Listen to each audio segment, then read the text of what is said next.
So our oceans are dying. This is a fact that many have yet to accept. However, perhaps the largest problem of all of them, and which will be my focus, is the plastic industry's effect on our ocean health. First of all, some background on the plastic industry. Plastic is very cheap and easy to produce, and as a result of that, it is in almost every modern country and in every household. It is used from objects such as bottles to straws and even chairs. Now, getting into why it's so destructive, plastic, as shown here, plastic takes the longest to decompose out of the common trash found in our ocean.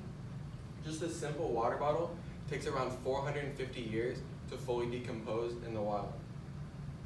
A quick analogy to explain why this is so bad is imagine a garbage truck did not visit a certain neighborhood for years on end. What would happen is trash would continue to build up without anything going away.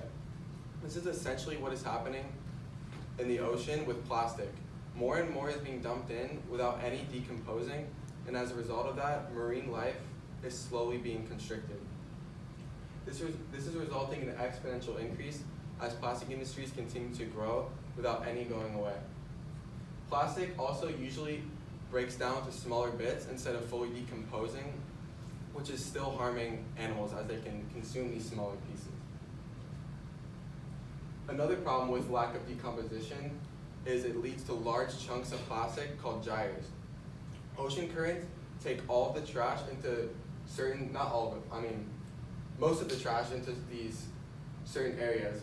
As you can see, North Pacific and South Pacific are the two largest gyres, and they consist of millions of tons of plastic.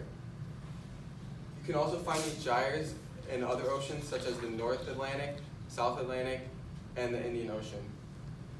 These gyres end up affecting other areas as large sums of the plastic go on currents to remote islands. As seen here, this beach is completely overrun by plastic as a result of these gyres. Now, to the direct effect of marine species. Over 700 species are found to be affected by plastic. This ranges from anything from birds to reptiles and even fish. Almost the entire ecosystem is being affected. One specific example that is very commonly spoke of are turtles. As you can see, turtles' natural prey are jellyfish, which look awfully similar to plastic even to the human eye. So you can imagine what turtles see when they're trying to eat their food. What happens is turtles end up consuming the plastic and it fills their stomachs, so they think that they've eaten, but in reality they're not receiving any nutrition and often starve to death. They can also choke on plastic, which is fatal. Now, another cause of plastic is PCP chemicals in the eggs of fish or adult fish, as well as other marine organisms. PCP is a harmful chemical that can often lead to offspring dying, and it can also be found in adult fish that ends up on your dinner plate. PCP has harmful effects to humans as well when consumed, and it's a big problem as it is ending up in lots of the fish that we eat. Now, some defenses for the plastic industry are that it is very established in modern country, so any changes to it will be extremely difficult to implement. It also has many useful properties for its price to produce, such as being very well preservation and extremely durable, as I previously stated, so it is very useful as a material. It is also believed to be irreplaceable, and therefore the damage it caused to marine life is often justified by companies, as they refuse to seek for any alternatives.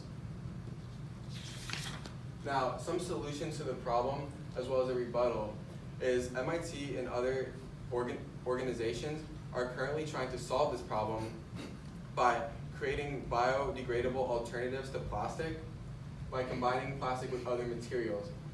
These will be less destructive to marine life. As I stated, the main problem is that plastic is not broken down, and these will result in less plastic in the ocean overall in the future. It also does not cost more to produce these, so it is important that companies continue to invest, and more companies invest into these biodegradable solutions. Finally, plastic is a worldwide problem that is only growing and does not seem to be slowing down. It is not generally considered to be destructive by the average person who uses plastic in their household, but I've proven that it is in fact the most destructive force to our oceans.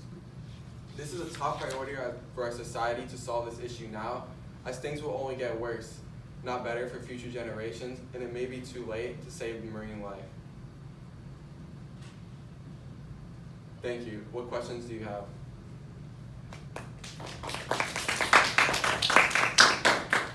All right, same two questions everyone's getting. First up, what evidence did you gather that you didn't use, and why did you choose not to use it? Well, I gathered some economic evidence that stated that it takes billions of dollars to clean up plastic, but I decided not to include this as it doesn't directly relate to marine life. It's more of an economic perspective. Okay. And if you had more time, what additional research would you conduct on this issue? I would conduct it to see what more direct effects it has on other species other than just turtles and things like that. So maybe I would look into fish or other mammals. You're done, breathe.